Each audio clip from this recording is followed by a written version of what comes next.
My name is Hebah Emara. I'm one of the adult services librarians at the Elizabeth Public Library. This is my preferred email on the slide, and I really encourage anyone after this presentation, if you have any questions, please feel free to reach out to me. I'm always happy to help and provide information. I'm very interested about internet safety and security, and I'm always happy to help others in that journey. So today's presentation is kind of going to be a brief overview of internet safety. And I'm going to try to share some practical tips on how we can incorporate this into our practice as educators or librarians or people that work with learners in any environment. So with the COVID-19 pandemic, we're all extremely, maybe too extremely familiar with Zoom. We've all had to use it one way or another, whether we like it or not. And one of the things that we all learned is what happens when internet safety fails. So one of the most devastating impacts of using Zoom has been the phenomenon of Zoom bombing. Unfortunately, I have experienced this personally, both as an attendee and as a presenter, and it was extremely unpleasant. To be bombarded with a barrage of unwanted visitors in your meeting, using racial slurs, putting pornography on the screen. It's a very unpleasant experience, and it taught us very quickly what happens when you trust in technology too much without reading the fine print. So like any other tool, Zoom is not invulnerable to attacks, and as users, we need to be aware of how we're using this technology, not just for ourselves, but especially as leaders or educators with our learners to prevent things like this from happening. So what I'll discuss today is just what I consider some of the basic tenets of internet safety. There's no agreed upon list per se of what is internet safety, but I think some basic concepts are understanding privacy settings, being aware of information and data collection, understanding how you're accessing tools or resources or accounts, and then understanding the security of those items.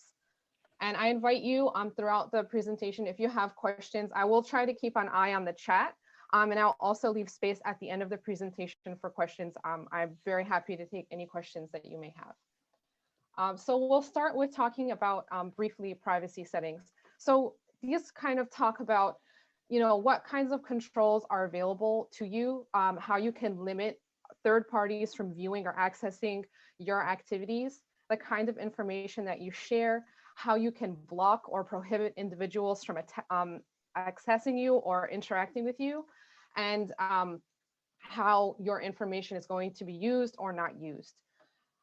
So if we're using Zoom as an example, some privacy settings here would be locking a meeting after it's begun, limiting the types of attendees that can access your meeting, putting a password on a meeting, anything in that vein.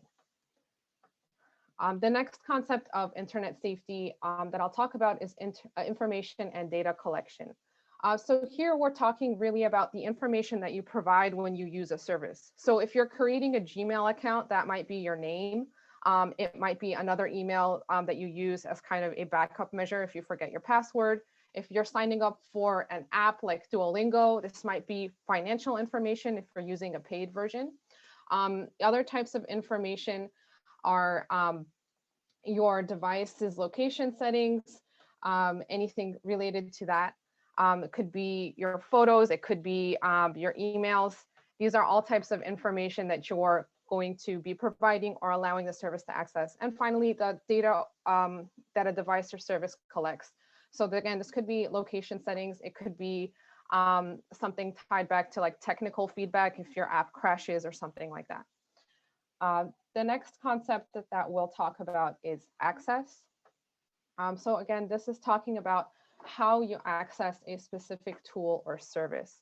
It could be how you log on. It could be the type of ways that you can access, for example, this presentation, how you can grant or revoke access to others, how you can limit or expand that access, and how access can be restored if you've lost it, and how easy that process is.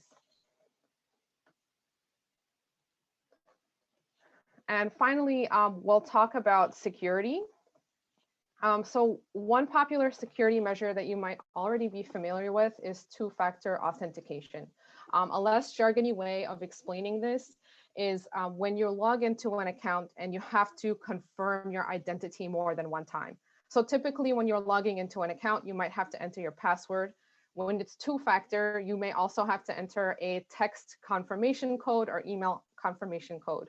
These security measures are put in place to protect you and to protect who can access your service, your device, and how you can restore that access in case you've forgotten a password. It may be something like a security question, for example. And yes, I see in the chat, Ryan saying two-factor authentication is pretty great. It does keep your accounts very secure. So now that we have an understanding of what are some of the basic internet safety principles are, the question is, what can we do as educators? How do we incorporate this? How does this affect our profession or our practice? Some basic things that we can implement are being clear about online communications, having a plan for learner information, communicating how learners will access online tools or resources, and understanding how you'll use learner data. So the next part of this presentation, I'm going to outline some common internet safety problems. I'll offer a solution that we can take as educators, and I'll offer an example. The first thing that I'll talk about is phishing. Now, we're probably all extremely familiar with phishing, whether it's a suspicious email from a Nigerian prince or a robocall about your car's extended warranty. The goal of a phishing attempt is to convince you to provide personal information or financial information, or to get you to click on a malicious link or a malicious attachment. As an educator, a way to circumvent this and to ensure that your learners don't become victims of phishing in relation to your work as a teacher is to set up clear communication. You want to communicate with learners, how are they going to access documents used in your class? If they're going to access PDFs or other resources, where will they be located? How would they get to them? You also want to explain to your learners how they will be receiving communication from you. Are you going to use one specific email, perhaps your institutional email, and no others? What information will you ask for them or solicit from them online? An example of this in action is if you create a syllabus for your course, including a section on communication or online communication.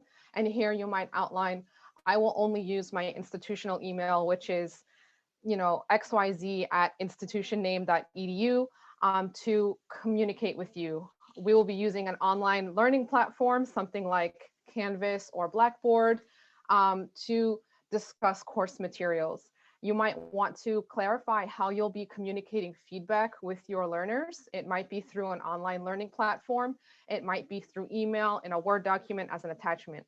As much as possible in your syllabus, clarifying how you'll communicate with students will help both you and your students understand what they can expect to receive and what they can expect to be suspicious. And always leaving yourself open to say, if you're not sure if this email is really from me, please ask me. Please confirm with me in some other way.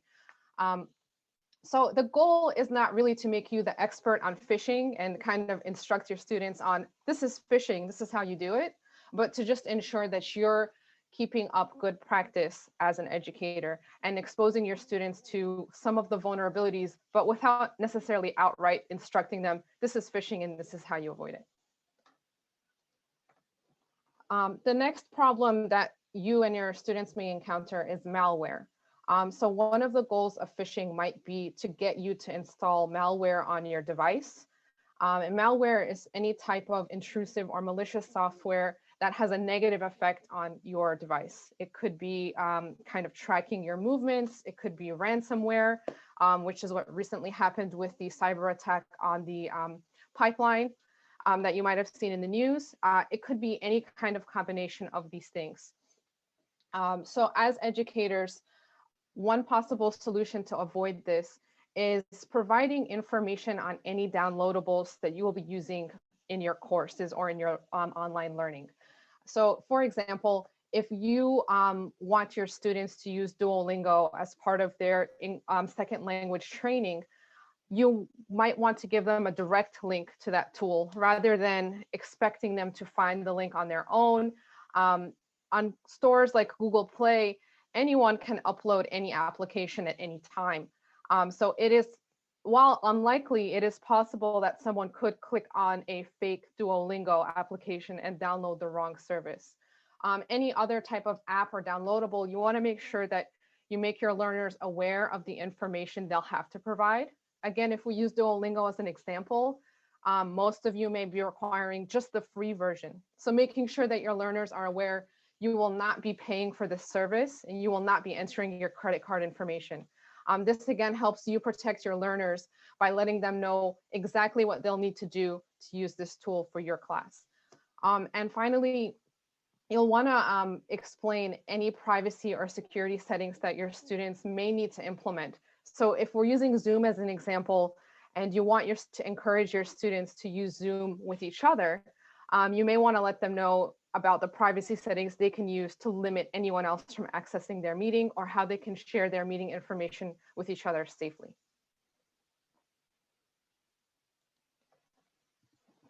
So an example of doing this, again, if you're using a syllabus or any similar tool for your courses, is just outlining procedures for downloadables.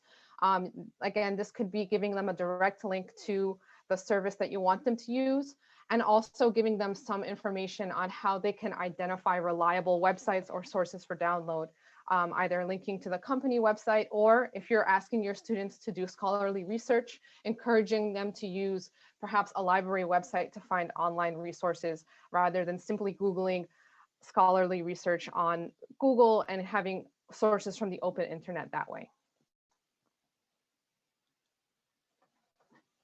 So the last concept that I want to talk about is privacy. As mentioned at the beginning of this presentation, Zoom bombing has taught us that nothing is invulnerable. Anytime you use the internet or any online tool in your classroom, there's information that's going to be stored and accessed. As you design your courses and as you design the tools that you'd like to use, consider the kind of information that you're going to be collecting from your learners, and consider if any of that information qualifies as personally identifiable information. These are pieces of information such as somebody's name and email address, their physical address, that can be used to tie information to a person. You want to be especially careful with this information, as it could compromise your students if it is leaked or if someone unwanted accesses it. So a solution here is understanding the information that you're using, understanding your data. Consider what you're going to be collecting from your learners, how it's going to be stored, where exactly it will be stored. Understand the privacy settings. So if you're using an online learning platform, who else can access the course materials, for example? If you're using something like a Google Drive, how is that being protected? Who is it being shared with? Who has links to those sources? And communicate your data expectations with learners. Let them know upfront what data you're collecting from them and how it's going to be stored. An example of this in action is creating a possible data plan. So what this might look like is, ahead of time, creating a list of data that you think you're going to collect from your learners. It could be their names, their emails, assignments that you might give them during your class. Then you want to consider what is actually essential for you to collect. Do all assignments have to be marked with the student's name, or can you use a learner ID instead? That's a little bit more vague in identifying who this person is. Finally, you'll want to consider what's going to happen to student work or student material at the end of a course. If you've used something like Canvas before, it can be stored indefinitely until you delete it. So are students going to be responsible for removing their own work? Are they going to be responsible for making sure that they have downloaded their assignments? Or are they going to be there for some period of time? And how long will that time be? Just having an idea of what you're going to do with this information can be helpful both for you and your students in preventing data loss and also protecting their privacy. So I know that this kind of has been a lot in a very short period of time of information, but I want to emphasize that internet safety is a form of digital literacy.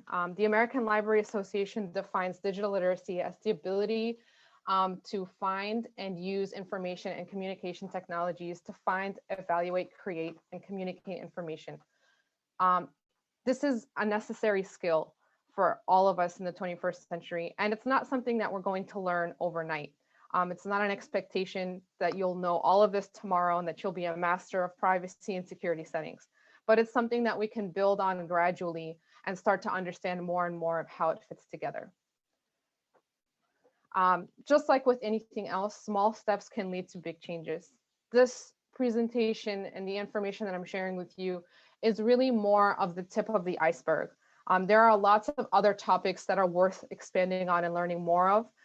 You might have heard of something called deepfakes. We all know about misinformation, especially tied to the COVID-19 pandemic, surveillance, big data, and algorithms. I've intentionally gone through this presentation a little bit quickly because I wanted to leave a lot of room at the end for questions. And I also want to leave a lot of room for feedback. So with the presentation now, I'm going to go back to a few slides earlier as what we can do as educators. And I'd love to hear from you on how you've implemented this or how you've kind of related with internet security in your own practice as an educator.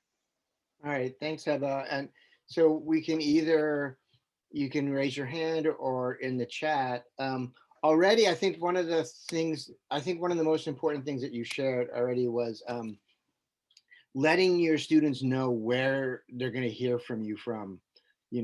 I think that's super important because it's very easy for phishing scams just to have your name and an email address that looks reasonably like your email address, and and students might click on it. But if you can let them know ahead of time, like, you're only going to hear from me from this address, and I'm never going to request that you submit any information, any personal information. I think it's really crucial to have that out. And I think it's a reminder for us as well, right? That this is the type of thing that we should be looking for, that there's going to be some people that communicate with us, and we should expect it only in certain venues or only in certain ways. So I think that's super, super important. Yeah, exactly. I mean, with phishing, especially phishing from other entities, it can be extremely convincing. So if you use Bank of America, you might get an email, it says Bank of America in the heading. You might even see the logo. You might even see information that's extremely convincing. But it often comes down to the details. If you look at the sender, you might see something strange, like Bank of America 2018 at yahoo.com, it would immediately be a red flag as this is not who I think it is. So yes, letting your students know the email address they can expect to hear from is good, and letting them know ahead of time, I'm never going to ask you for your financial information, is really important. Yeah. I mean, related to that, I think another point that you made is really important, which is where to download things. As someone who uses Duolingo just for myself, as just, for kind of as a language learner, there's any number of places that you can go. There is a website that has it, right? And so all of those places present hazards in terms of what's going to be there. And so if you just search through a search engine for Duolingo, the first 15 might not even be the app, right? It may be somebody else promising to take you to the app, right? But in your way of getting to the app, they're going to get all this other information from you, and then possibly download malware. So I think that's a crucial thing as well. Right, right. So even when you download something, a lot of people, their approach to like searching for things is just going into Google, even going to Gmail. I've seen people go to Google, type in Gmail, and then click on the first link that they see. There's nothing wrong with that approach, but it's just being aware of where you're actually going. It can be simple for somebody to make a replica of the Gmail website and then trick you into giving your email if you don't look at the address, like this address in the address bar, which is a link to this presentation. So giving your learners a direct link to, let's say, the Google Play Store or the iPhone App Store, or even just the Duolingo website, can just cut any of that unnecessary searching or any unnecessary risk for your learners. Yeah. Yeah, I mean, in terms of like fake emails, like apparently my Xfinity account needs to be addressed every single day. Somebody from some department of Xfinity really needs to get in touch with me in the next hour, or they're going to cut my cable off, and not actually happening. Other Yeah, oh, go ahead, Hebah. go ahead, go ahead. No, I was going to say if there's any other thoughts for us in terms of like kind of this idea of like proactively letting your students know how you're going to be contacting them, where the information is going to be, or where to safely download things that you're going to ask them to use in class. I mean, I think trying to think of it ahead of time, like especially if you're using a syllabus or any other type of document, like trying to cut out some of the work for your learners by giving them the links ahead of time, or even if you wanted to incorporate a message in your syllabus or in your introductory like orientation course on how you expect your students to use the internet, how you expect them to search. There can be two approaches, right? Some people prefer to make this learner learn on their own. So we want you to like figure out how to find this information and how to do it yourself. And the other way can be a little bit more of a guided approach where I'm going to give you this information, but I'll also tell you how to do it. So like you said, ahead of time, providing the links when possible can be useful. And then also telling students how to recognize where they can pick up a certain app. In any of the Google Play applications, you'll see who the creator of an app is. So that can be a clue in helping you identify, is this what I think it is, or is this something else? The iPhone App Store is a little bit more secure. Apple is a little bit more strict with who they allow to publish applications. So you might not run into that problem as much with an Apple device. But with Google Play, just pointing out, I'm downloading Duolingo from Google Play, and the creator of the app is Duolingo Incorporated. Let's say that's the company name. So that's how you know to identify it. I see a comment in the chat from Catherine saying, I demonstrate the application in class so they recognize it and know what it looks like. And I also include a direct link next signing the activity. That's a great way of incorporating this in your practice, of just making sure you don't necessarily want to assume that all of your learners are on the same page when it comes to using all the technologies. So demonstrating it in your class is a great way of making sure that everyone's on the same page. Mm-hmm. I also find that just as an individual, I mostly use my phone to text and talk. I don't do a lot of other stuff on my phone because I'm at my computer and things like that. So my ability to have a conversation with students around these type of safety things is much more confident when we're talking about, computers and personal computers than on phones, right? And some of the apps on phones and some of the tracking devices on phones, I'm aware of, but I have clearly not as much knowledge of that as I do about kind of traditional computers. Yeah, and like like I mentioned in the final slide, all of this is a process. You learn these things over time, just by deciding, you know what, today I'm gonna look at the privacy settings on my phone. Like I want to understand what that means. So part of it could be modeling these behaviors in the classroom, and even if it's not directly related to what you're doing, making your learners aware.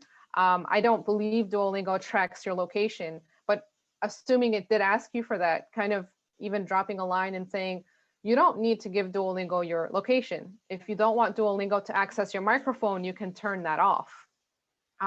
Just letting your students know that there are options. And then kind of yourself taking a little bit of time to just see how things work.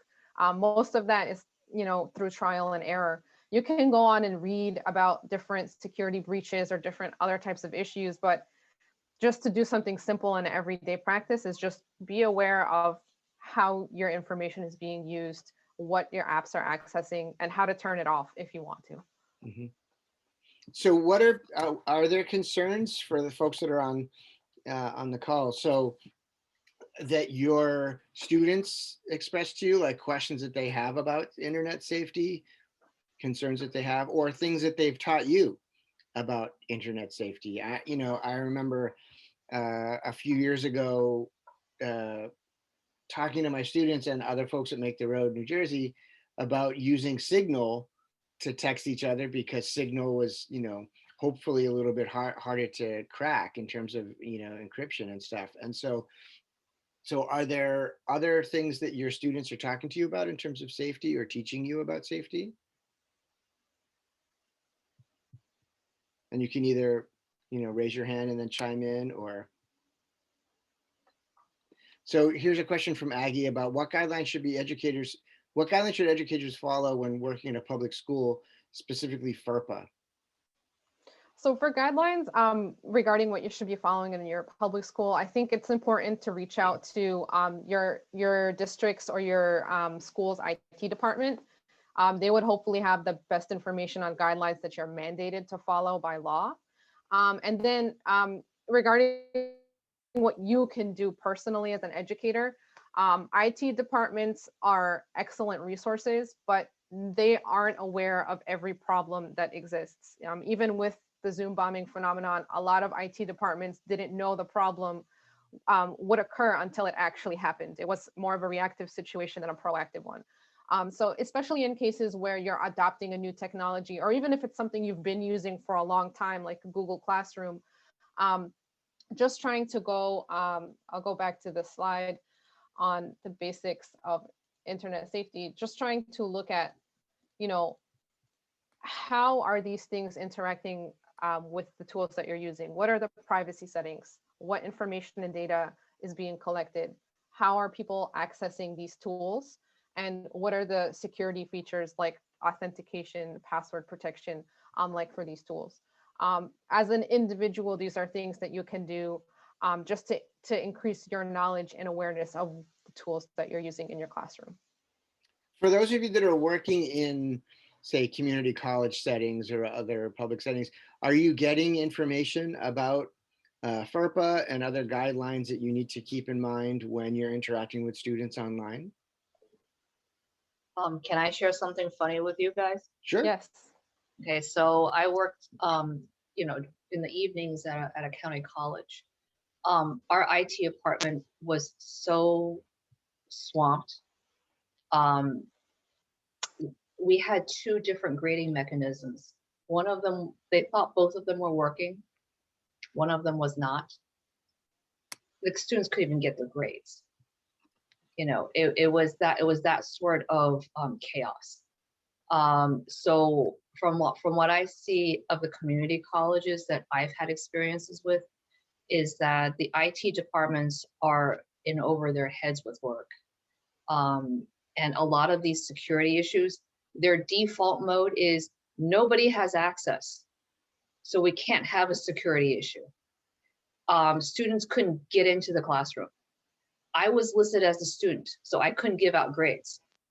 It was down to that level. It was an overreaction to security, so that nobody had access. You could just look at things.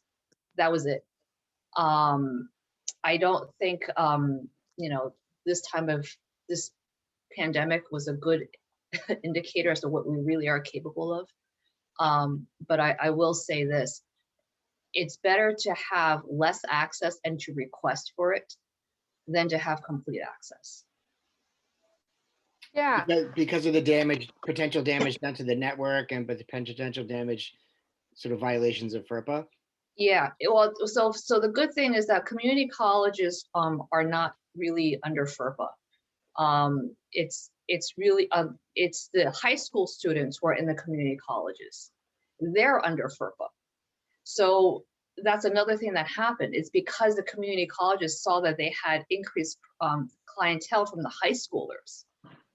They started following FERPA rules, and it was new to them, because they've always dealt with 18-year-olds or older. I mean, most of my students are in their 20s.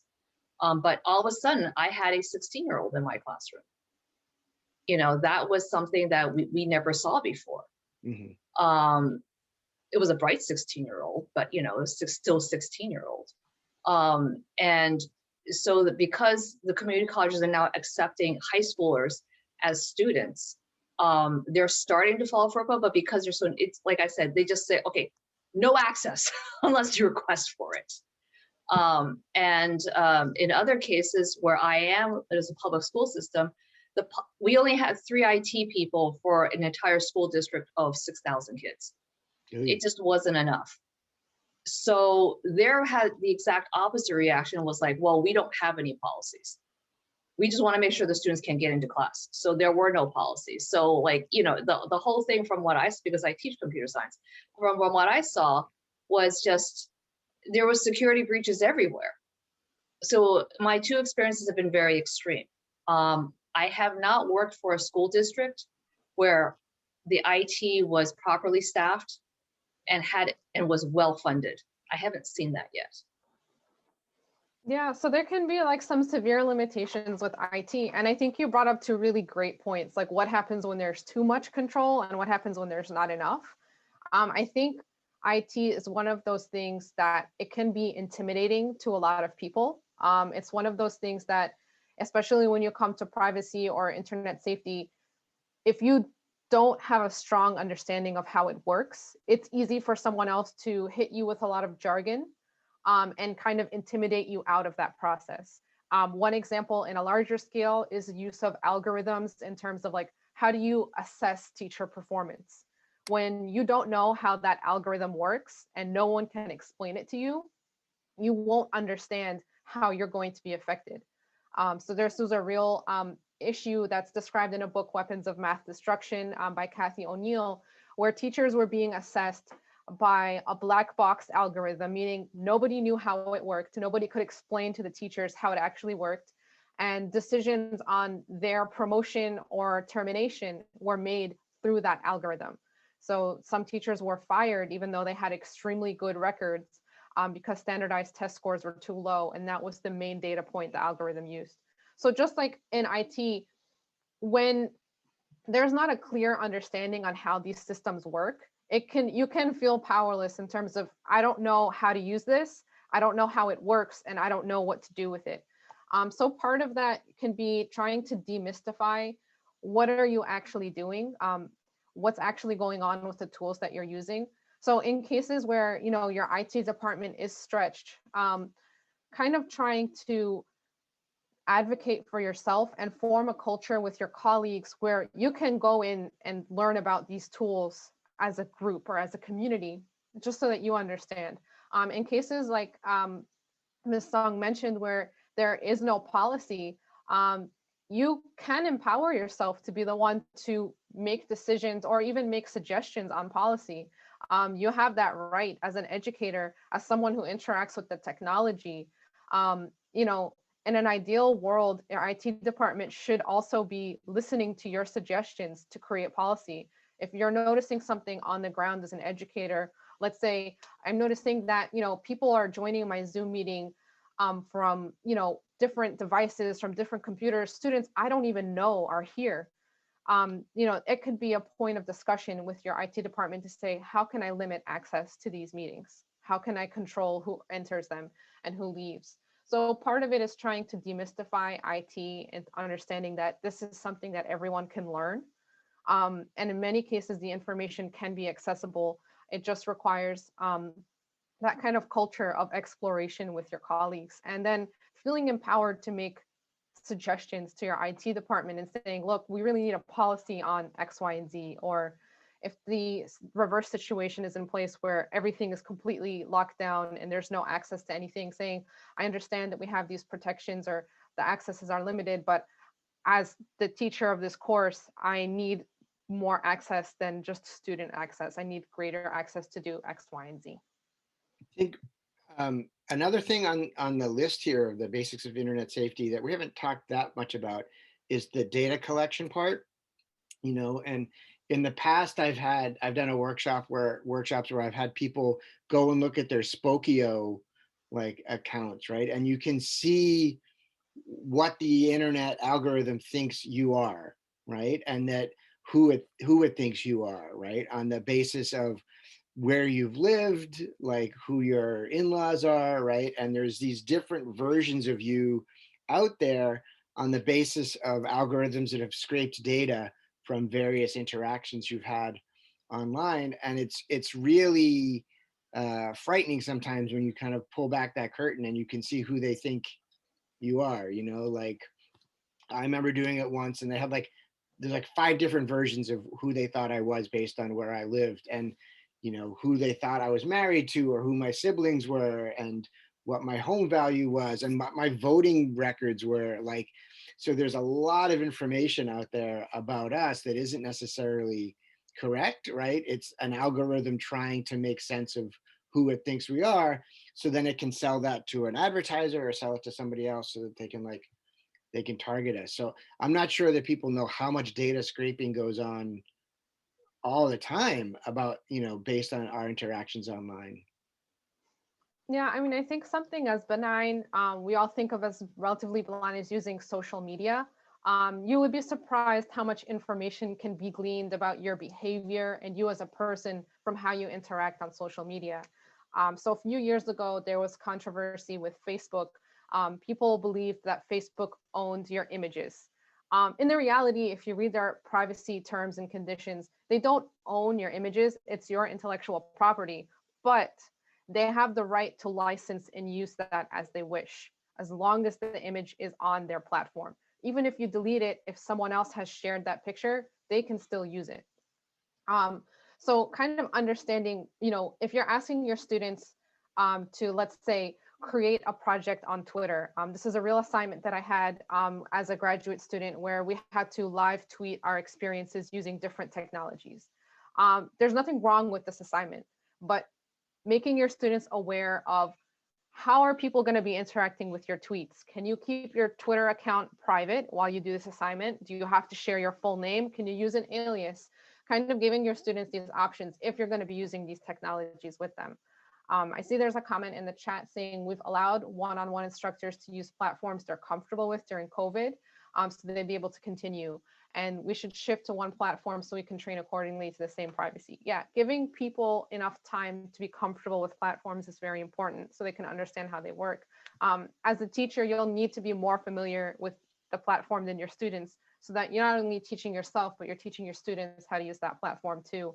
And you understand, if they're using Twitter to complete an assignment, what information they're going to have to share and what information they can keep to themselves. I mean, I think, Hebah, this also goes into things that don't seem that tech related, but actually are, which is like, customer loyalty cards at a supermarket or another store, right? So every time they scan your card, so you get the discount, right? They know how often you're in the store, what you buy when you're in the store, which stores you go to, right? So there's a lot of information that we give up on, that we potentially give up on a daily basis without really thinking about it. I remember talking to students once about when you're at a supermarket and they're like, oh, can you tell me what your zip code is? And I'm like, you don't have to tell anybody your zip code. And my students were like, really? And I was like, no, that's just like a marketing thing and a needs analysis for them. Like, you don't have to provide your zip code to buy your groceries, right? And they're like, oh, I didn't realize that, right? But it's all this sort of like daily scraping of data that we're not even necessarily aware that we participate Yeah, in. and it happens all the time. Like when you probably notice the pop-ups when you go on a website asking you to accept cookies, for example. And probably you just click OK and move on to the next screen so you can use the website that you're trying to access. But even here, all of this impacts the type of information that you're sharing. There are mandatory cookies that the website needs to operate, and there are optional cookies that are used for tracking and marketing purposes. So for example, they can use cookies to see what items you've put in your shopping cart if you're using online shopping website, or what areas of the page you're interacting with. Thank Even you. there could be cookies to track your location information. So again, just being aware of these things, and as an educator, how you can incorporate this into your lessons, your coursework, is as much as possible informing your students. When you use Duolingo, you're going to have to provide this information to create an account, for example. You'll have to provide access to your microphone if you choose to use the audio or speaking portions of that service. And if you don't wish to do this, this is how you can cancel or revoke those permissions. All right, other questions or thoughts that folks have about any of these issues in terms of staying safe and learning alongside our students, in addition to helping them understand certain aspects of internet safety?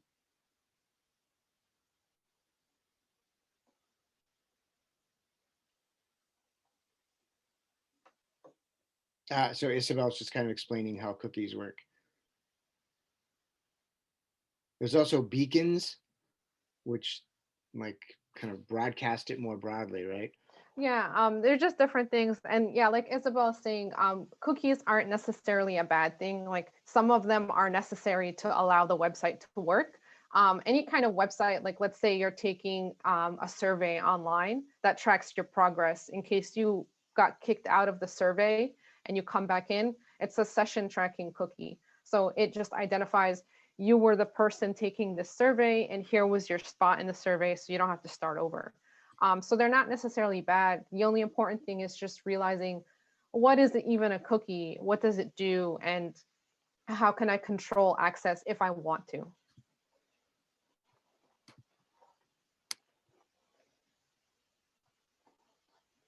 Other thoughts, questions, concerns?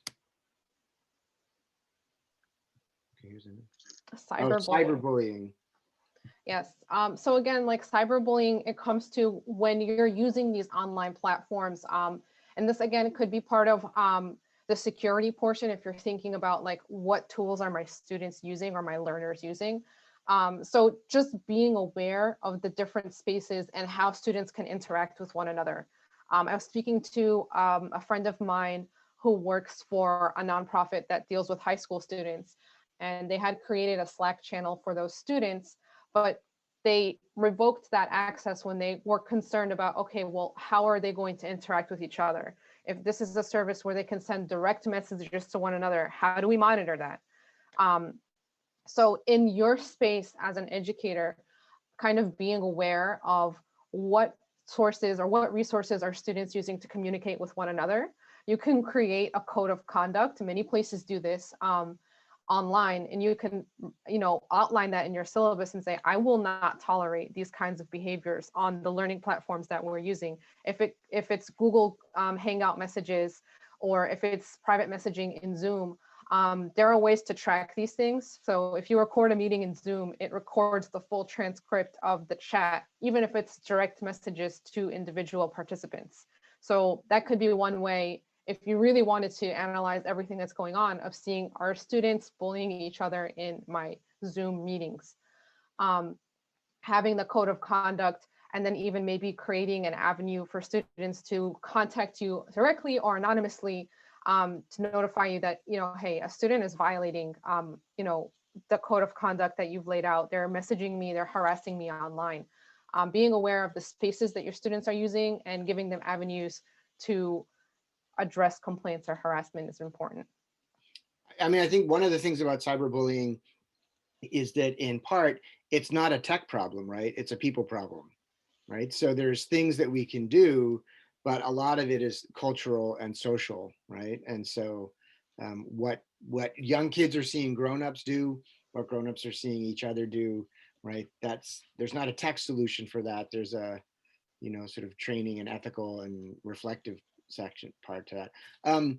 Gordon asked a question about protecting against ransomware. Yes. So just a final comment on cyberbullying. It is definitely a people problem, but tech can make it easier to bully someone. The anonymity of the internet, the ways that which you can do it without it being seen. So both elements are important. Being mindful of how your students are interacting with each other online and how you can be involved in that.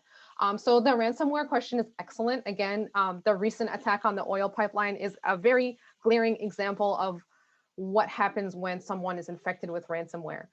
So for those who are not aware, ransomware refers to a type of virus that would affect your computer, where essentially the malicious actor has held files on your computer for ransom. They may send you a threatening message saying, if you don't pay me X amount of money in X amount of time, I will either delete all your files, leak your files. They're holding your data for ransom. So protecting against ransomware includes protecting yourself against phishing attacks. That's one of the main ways ransomware will get into your systems. And when you're at a work environment, your computers are using the same internet network. Your ransomware is not just affecting your device. It can affect the entire school system's devices. It can affect the entire network. So usually the way that people fall victim to these is they get a phishing email, they click the link, and the ransomware is now into the computer and going into the system as a whole. So being able to identify phishing is a way to help yourself and help your workplace avoid these types of attacks. And Isabel's mentioning in the chat, you should never send someone money just because you've received an email request, and you should never download email attachments you weren't expecting, because that malware could contain things that will damage your computer. Exactly. So some email phishing attacks are very convincing. You might get an email from a family member whose account was compromised saying, hey, I'm trapped in X country. I really need you to send me money. So that is a way of, you should immediately see that as a red flag, especially if this person never asks you for money over email. If it's a family member or someone you know, call them, tell them, hey, did you send me this email? Is this from you? Is this legitimate? If it's an email attachment you weren't expecting, don't open it. So if you've received an email that looks suspicious from a student or even from someone you don't know, you can email that student in a separate email chain and say, did you mean to send me this document? Is this legitimate or is this something else? So again, being aware of the types of information, the links that you're clicking on, can help protect you from ransomware or other malware or phishing attacks. And in general, you never want to share financial or personal information over email or online. So that's when I mentioned creating clear communication plans in your syllabi with your students is a great way to protect both of you from these kinds of attacks. And Hebah, I think that you have any idea of what the percentages are of like claims for ransomware and actual ransomware? I mean, I feel like there's lots of emails that claim that they have planted the ransomware like on your computer, but they have not, right? And they're just like, send us the money because we planted this ransomware, and if you don't do anything in 10 minutes, we're going to activate it, and then da da da da da da da. So I feel like those must be more prevalent than actual ransomware that's been downloaded to our computers. That I don't know. That's a great question. I unfortunately don't have that information on hand. I do know, I mean, the threat itself can prompt the action. So there have been cases where people actually have paid the ransom. Organizations have paid the ransom just to get their data back. Other ways you can protect yourself from this, if it's your personal device, back up your information. In case it actually is a credible ransomware attack, if you have all of your information backed up, they have nothing, if they decide to delete everything, you have your own copy. In larger systems, compartmentalizing or figuring out what you would do in response to a ransomware attack will help avoid an entire catastrophic failure versus a smaller failure in a smaller section of the network. So there are people that, yes, they do fall prey to ransomware attacks, and they are legitimate, and it has happened to hospitals, it has happened to local governments, it's happened to school districts. Nobody's immune to these attacks.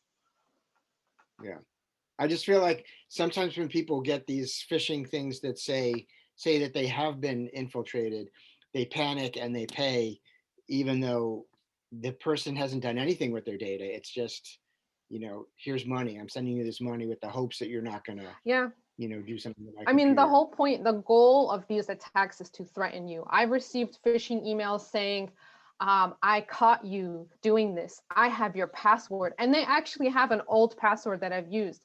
The goal of these emails or these attacks is to be convincing. Sometimes it's a legitimate threat. Sometimes they are hoping that you'll panic, or the IRS scams that you may hear, like the phone calls. They're playing on your fears, hoping that you'll panic and give them information. But IRS will never contact you by phone, for example. So immediately that's not legitimate. I see a question in the chat. Who should we report cyber issues to? This is a great question. In cases of identity theft, you can report this to your local police department. The FCC, the Federal Communications Commission, also does have a hotline where you can report fraud. There's also the Consumer Fraud Protection Bureau, which is another government agency. All of these agencies have information both on how you can protect yourself from identity theft and fraud. They have information on current scams, a lot, for example, related to the COVID-19 vaccine. So they both have information on how you can report issues and on how you can avoid issues yourself. So at the end of the presentation, I do have a list of resources that you can use to avoid these. So these online resources include free courses and free government resources on how you can protect yourself from these scams and frauds, in addition to courses on digital literacy and computer and internet skills. These are great resources, not just for you, but also for your students or anyone who's interested in this. And yes, Isabel's correct. I'm sorry to interrupt. Yep. Isabel's correct. New Jersey does have a cybersecurity and communications integration. So there's also local and federal agencies you can report fraud to. And Hebah, on that, or everybody on that list that Hebah shared, the North Star online learning resources, that was created specifically for adult learners.